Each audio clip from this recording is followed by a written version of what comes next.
Welcome once again here on the Regional Radio Sports Network. I'm Paul Condry, president and founder of Regional Radio Sports. It's a pleasure, as always, to put the headset on alongside Scott Cooper. We welcome you to the Scott Cooper Show. Coop, it's been a fun summer. I know you had an opportunity to get back home to the OH. A lot of changes in the summer. You would think that all the stuff that people say, well, you know, college people get a chance to get some time off. You get a little bit of time off, but in your case, as the new athletic director, you really didn't get a lot of time off, now did you? No, you know, the summers tend to be the busier part. Everything kind of runs itself once you get to the seasons. The coaches have their rhythms in terms of practices and how games are run. We've got people who know what they're doing now in those roles. And but the summers where all the, especially as the athletic director, where everything gets a little crazy. You know, we're constantly in everything administrative, from scheduling to, you know, purchasing to, you know, we're working on different fundraising things. We're starting a Hall of Fame. I mean, you name it. It's been a lot. And so, you know, I'm looking forward to school year starting, if for no other reason, to get things settled down. Well, one thing that people may or may not understand, that you come from a family who's everybody's been involved in athletic administration. So you have some people to be able to go back and say, hey, listen, how are you handling this? I know your brother was actively involved a short time ago, and kind of give us an idea on how important that aspect plays into your ability to say, hey, how would you handle this scenario? Yeah, you know, that's been great. And truthfully, just having Coach Bruce, you know, two doors down has probably even been better. You know, I don't know how many times this summer I've just gone in, sat down in his office and, hey, how'd you handle this situation? How'd you handle this situation? And stuff like that. Because, you know, ultimately at the end of the day, he's the guy who's here and in the chair for a lot longer than any of us have been. So that's been outstanding. And, you know, I think just having a good coaching staff that's made my job a lot easier. They're very low maintenance, is you know, kept a few hairs on my head from going gray. You know, it's one thing that you and I talk about. We live in the same neighborhood, so we get a chance to visit about a wide variety of things. I wish we could probably tape some of those conversations. I think a little bit unfiltered is always kind of a neat situation. But things that happen at the NCAA level, people say, well, there's a big difference between the NAI, NCAA Division 1, 2, 3, whatever the case may be. But something that always starts at the top eventually filters itself down. Now, the NCAA recently made some changes in regards to the amount of scholarships that are going to be available in all sports across the board. And obviously it starts with football. That's the big payday for everybody across America. Can you speak to how things in the NCAA most recent ruling of increasing scholarships eventually, maybe not immediately right today, but eventually will affect the NAIA particulars? Yeah, so the NCAA in NCAA Division I anyway increased scholarship limits for basically every sport except for women's basketball, which is already kind of higher than their men's counterpart. And they've also changed the structure of that. So in certain sports, what they call counter sports, basketball, football, I'm sure I'm forgetting some in there, you had to give full scholarships. Now they've created a structure where not only do they have more scholarships, so men's basketball, for example, increased from 13 scholarships to 15 scholarships. They're allowed to give partial scholarships now. So they can increase the number of people they have on their roster that are on scholarship, to say nothing of all the things that are happening in NIL and all those other things that are, ways to compensate athletes. So what that's going to do to our level, remains to be seen. And, how attractive is a partial scholarship and having to pay, versus what you're getting in NIL at a mid-major. But what it's going to do is it's going to take some players maybe away from those MAC schools or from those, mid to low major type of schools. And how that affects us at our level. Are those guys then going to come down? Because, truthfully, if you're really talking about levels of college athletics, there's two. There's high major and then there's everything else. We at our level compete with Division III schools for kids, and we compete with mid-major schools for kids, and how many more of those are going to be available because they have scholarship opportunities at a higher level, and again with the money that goes into that, remains to be seen. So it'll be interesting to see. I don't think it's like anything else. I think it's going to take time to implement that and see what kind of effect that has on our level. But it's something that we have to be prepared for. Is it safe to say that the gap between the wealthy and the middle-aged guy or the middle-income guy, you know what I'm saying, is similar to the economics of America? We have a select group of wealthy people, and then they have middle America kind of just fighting to survive. Is that safe to say? Yeah, I mean, it's always been that way, in college athletics. I mean, the difference between us and, Ohio State, for example, is night and day, right? We're not going to have the resources that they have and so on and so forth. So it's just a matter of, again, how do we adapt like anything else? Those that, adjust to a bull market are typically the ones that thrive when things come back on track, right? It's the same thing in athletics. And I think that, I think that there are ways that we can, and it's stuff we're exploring. There's also some stuff happening at the state level that I think will impact us in a positive way. We're probably about 2 or 3 years away from it. That may help us adapt to that as well. But yeah, it's one of those things we have to kind of see the landscape first and figure out what that's going to do to us. Okay, so discuss with us the dynamics of taking off the interim tag as the AD and now becoming the full-time athletic director. Now that happened during the spring and in the summer here. Kind of give us an idea how things have changed for you in your world. I think the big difference is, when I was the interim, I was mostly just tasked with holding down the fort until we figured out exactly what the athletic director position was going to be. And now that I'm the actual, permanent athletic director, I can start pushing in an agenda. So we've been working on some things as far as fundraising, and Coach Topolski, who's our new volleyball coach, who's going to be on here later. She's handling some of our corporate sponsorships and things like that we're going to be working with a lot more that we haven't done as much in the past. We're working on another big fundraising initiative, all with the idea of increasing our scholarship allotments to, allow us to be more competitive at a national level, and get past that point where we're just competing for conference championships. We want to start competing on, the national level too. And I think some of that's going to be really good. We're trying to do some more student-centered things. That we've started small with our athletic director's honor roll, for example, to help kids put a line on their resume. We're working on some NIL stuff to see if that's a world that we can get into. Again, that's still relatively new, but we're working on a lot of different things that now, as the permanent AD, I have the ability to do. I think as the interim, if I started doing those things and then they hired a full-time AD or whatever the other things they were looking into doing, that I didn't want to necessarily start an agenda that somebody else was going to have different ideas and how they wanted to do it, and I wanted to be fair to whoever that person was if they went that route. So 61 student athletes, a part of the athletic director's honor roll. Can you speak to that? I know you're excited because some of your young men that play for you are in that select group. Yeah, I would like to have a few more of them on there, but I think it's I think it's a testament to the support that we have here at IUSB, for our student athletes academically, and to the level of student that our coaches are recruiting. The average college student at whatever college you go to is typically around a 2.9 GPA, and we had over half of our athletes were over a 3.2. And you think of all the things that go into being an athlete and the time that you have to put in and you have to invest, and into your sport and into your school and all that stuff, because eventually sports stops. We've been, for example, in men's basketball, we've been very fortunate to have a handful of guys going to play professionally the last few years, but at the same time, their careers are going to be over, and what's going to come next, that degree is forever. And I think our coaches have done an outstanding job of creating an environment where these kids can thrive athletically and academically, and socially too. I think this is a great town to be a college kid in, and there's a lot to do here, and we're getting kids that handle that well. I mean, anytime there's a lot to do, there's a lot of trouble you get into, but our kids have done an outstanding job of that too. And I think that speaks, like I said, all the way from our top of our administration down to our student workers and things like that. So we've been very fortunate to have a lot of support from a lot of places.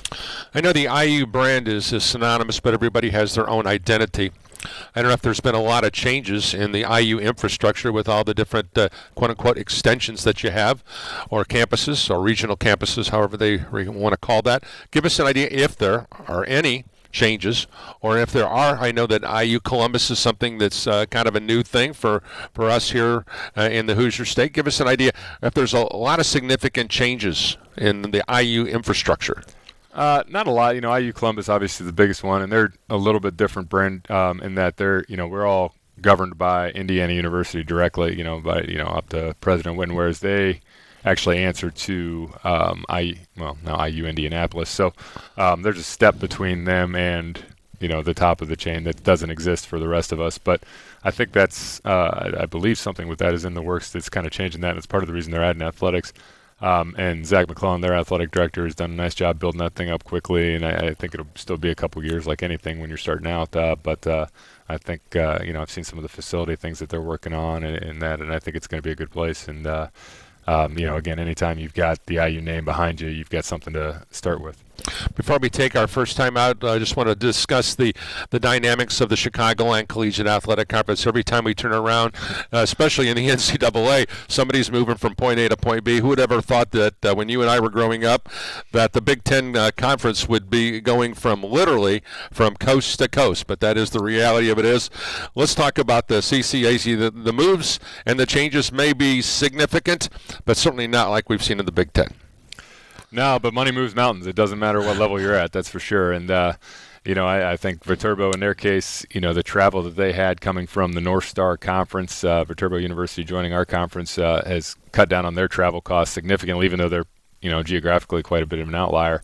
So I think that was obviously their interest in having them. And our interest was having, a solid, stable athletic department, with everything that's happened. I think back to when I started here, we had, gosh, I don't know what it was. Robert Morris, Cardinal Stritch, Trinity International, Purdue, Calumet, Purdue Northwest, or Purdue North Central, that eventually became Purdue Northwest, moved on. Roosevelt just left. I mean, it really has been a revolving door in our league. I think St. Ambrose coming in. It's in Lincoln. Goodness gracious. I mean, the list goes on. That's a whole conference by itself right there. So it's nice to have somebody that's well established in the NAIA and. I think, and Coach Topolski may agree with me because their volleyball team is phenomenal, but, have somebody else to help us build our brand geographically a little bit, because it's one place that we're limited a little bit as a conference is that, it's great and terrible at the same time. It's great for travel and that we're all geographically very close to each other. But in terms of creating, a wider brand for our universities, it's a little bit tough because we're all right there and most people know those schools within their markets already. So adding a place like Viterbo, maybe expands the places that we all can recruit to, the awareness for our universities and things like that. And, I think anytime you have that, it's a positive thing. We're at the Student Activity Center here. It's our first edition of the Scott Cooper Show. We welcome you. We're going to take a quick time out, come back, and we're going to talk volleyball. We'll bring in the new person atop the leaderboard, if you will, in regards to women's volleyball. Come back and talk to Cali right after this short time out.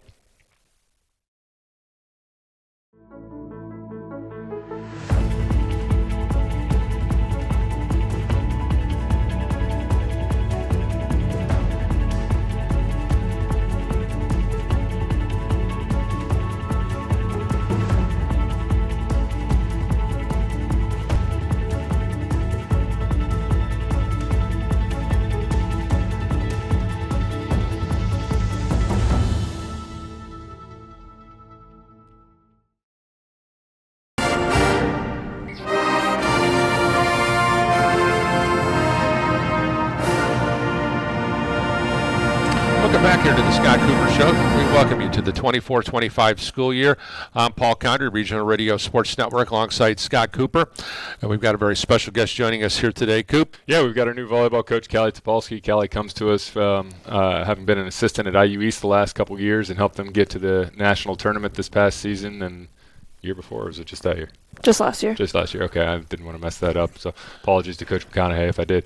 But, she's done a great job. We've kind of had to put her feet to the fire a little bit getting started as late as she did, but she's done an outstanding job, and we're happy to have her aboard. Callie, I know that you were a standout athlete at St. Joe before going off to Vincennes, IU East, so I did a little bit of homework and had a chance to follow your career as a high schooler. Kind of give us an idea on the hotbed that is Michiana volleyball, whether it be the Dunes or Echo, whatever the case may be. This is really a really neat situation that you get a chance to work within an area that's really volleyball, from a purist standpoint, it's really, really a wonderful place to be. Yeah, it is. There's a lot of different clubs around town that I have personal connections to. I think it's going to be great with NEVA having a brand new facility that they're opening up on Labor Day. I think that'll draw a lot of people out from lots of places. I'm going to work for a club up in Niles, Michigan as well, so I got some people up in Michigan. Dunes as well, pulls from the, northeast region, northwest. Yeah, bad directions. But super excited about that, and just all the local high schools as well. Give us an idea that going in, looking at the roster here, there are student athletes here that you didn't recruit. It's been a long time since Coop has looked at his roster and said, hey, listen, I didn't recruit this young man to be a part of my team. And So you're kind of stuck, if you will, with some student athletes. I don't mean that in a negative way, but they may or may not understand who you are as a coach, how how your clock ticks, if you will. Yep. Give us an idea. How do you make that transition to get to know your student athletes when you really haven't had any interaction, nor did you recruit them?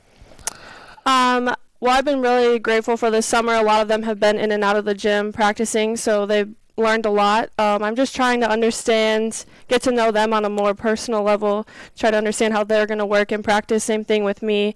Just really trying to talk to them as much as possible, and then really just take on the year as what's going to happen is going to happen. We're just all going to learn each other, take the bumps in the road, and just try to make the best of it. Speak to the experiences that you had not only at the high school level, but at the college level that is going to help you be successful here at IU South Bend. I think because I've played at 2 different levels, I played JUCO, then played NAIA, I just kind of understand the differences between the two. And we do have some JUCO transfers, and some from my past school, actually. But so I just understand what it's like to be a student athlete in the NAIA as well, and that will help me be able to coach them more. So, Scott, from your standpoint, this is an important hire. This is one of the most, if you look at it from going back to when Jamie Ashmore started the program, this has been one of the most successful athletic programs on this campus. Give us an idea as you kind of went through the process of going through the hiring of somebody trying to share the vision as well as the expectations. How do you handle that?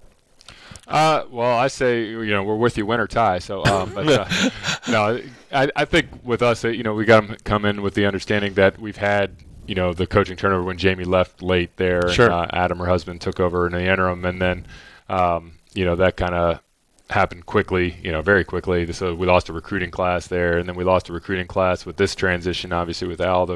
Coach Topolski's done a nice job bringing in a few kids. But, so we know that there's going to be some bumps in the road as she rebuilds this thing. But I think one of the things that made her attractive to us is that, one, she had a familiarity already with the IU system and all the, positives and challenges that come with that. And, every place has their challenges and their positives that they can work with. And that's always the most difficult thing in making the transition and rebuilding a program.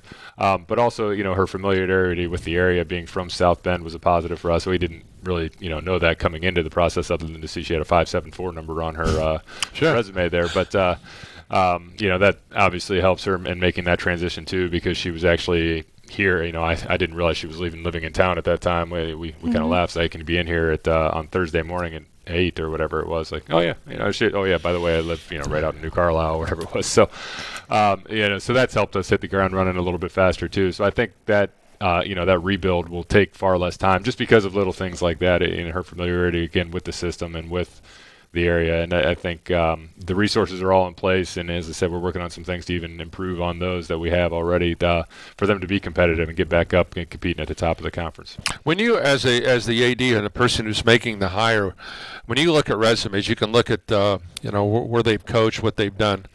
How much stock do you go back in and say, boy, this person was really successful in high school as a college athlete, maybe not necessarily coaching. I mean, Cali was the Northern Indiana Conference MVP when she was in high school at St. Joe, so she's a prolific player. Do you look at that when you go into the process of hiring someone? Honestly, this is the first I'm hearing of it. So congratulations, by the way. Thank you. But, no, not really. I think it's more about what you can offer as a coach. I mean, look at every professional sport, how many of them were actually great athletes at the whatever level they topped out at it. The NBA right now, who won the championship this year? Joe Mazzulla for the Boston Celtics was a NCAA Division II player, and I think a mediocre one at that. Coach Bruce, our women's coach, went 30-some on net, and he played football in college. Right. So I don't think that plays a big part of it. It has more to do, I think, with what you can offer as a coach. Now, your playing experience certainly helps that. I mean, I think you can tell a lot about somebody's work ethic and things like that by what they accomplish. But we're all limited by what we are physically and things like that. Not everybody's 6'6" or whatever else, as they come in. Except for you and Tanner. Yeah, there we go. But so half of the room is already past that mark. Unfortunately, I was a very mediocre college athlete. So, I happened to be on some good teams. So, but I think anytime you're talking about that, if you're worrying about their who they were versus who they are, you're going to put yourself in a world of trouble. And we try to make sure we're focusing on who they are rather than what they were when they were 18 years old. Sure. Cali, I want you to take me back to the interview. When you're sitting down with Coop and you're going through some of those dynamics and saying, hey, listen, this is the reason you should hire me. What were some of the things that you were saying to him, saying, hey, listen, I can do this, I can do that, I've got this, I got that. What was the interview like?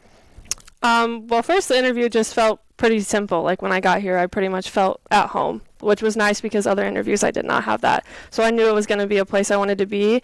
But some things I just had to offer was my past experience at IU East. I just came from a really good culture, and I had heard some things about the team that I feel like culture would have been a great thing for this program. So I really harped on that, just being able to bring a good culture here and having that success at IU East with going to the national tournament. And then I was younger and ready to learn and grow with the program. Well, it must have worked out. Now you look at over the roster, and obviously it's a roster that you've got a couple seniors in here that I've had a chance to see play and really come to their forefront, as well as some juniors in this group. But you brought in some young ladies that were not a part of the program. Kind of give us an idea when you look at your roster, and I know that's still in a work in progress, but you're going to be getting underway here in a couple days, and so it's match time. What are you excited about from a personnel standpoint? I'm excited about the big girls we brought in, the big hitters. I think that they'll be able to score points for us. Not that the ones that were currently on the roster couldn't, but we definitely have way more firepower than we did before, especially losing the seniors last year that were their firepower. I'm glad that we brought some in. We brought in some really good defenders as well that are going to keep the ball off the floor, that are just very competitive, don't want to lose. I think we're going to have a pretty competitive environment in the gym, which is what I'm excited for. When you look at the landscape of the Chicagoland Collegiate Athletic Conference and you look at some of the teams, is it going to be the same group of people you think who are going to be at the top, or do you get in yourself of comparing yourself to anybody else, or that's the furthest thing from your mind at this stage?